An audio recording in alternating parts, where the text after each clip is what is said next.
Tucker Carlson interviewing Nick Fuentes, who's a infamous neo-Nazi who has said just hideous things, not only about Jewish people, about women, about all minorities, black people. I mean, we've read some of the statements. It's honestly so gross and disturbing. President Trump was asked about this yesterday, of all things. I'd like to show the clip. I had some great interviews with Tucker Carlson, but you can't tell him who to interview. I mean, if he wants to interview Nick Fuentes, I don't know much about him, but if he wants to do it, get the word out. You yourself had dinner with Nick Fuentes at Mar-a-Lago a few years ago. What role should he play in the conservative movement? Well, I didn't know he was coming, and he was with, as you know, somebody, Kanye.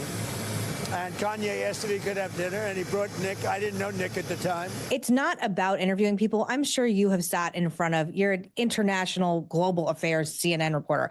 I'm sure you've had to interview people that are disgusting and monsters. It's not about sitting down for the interview. It's about pressing people on the disgusting ideas. And that interview was the most softball. At one point, Nick Fuentes says, "I love Stalin," and they just moved on. Like, I'm sorry, Bianca, if you said, "I love Stalin" to me, I'd be like, what? Please tell me why you sound insane. Why is Trump downplaying this? My concern is that, and I tweeted this morning, that like Tucker Carlson and Nick Fuentes are going to open up the 28 RNC convention. I don't know if this is the president sort of concerned about infighting within the MAGA world, especially at a time when maybe he's at his most vulnerable among Republicans, among his MAGA base in this second term, for sure, over the Jeffrey Epstein scandal. But I would have expected both him and J.D. Vance. It's not difficult to come out and condemn every single thing that you just called out.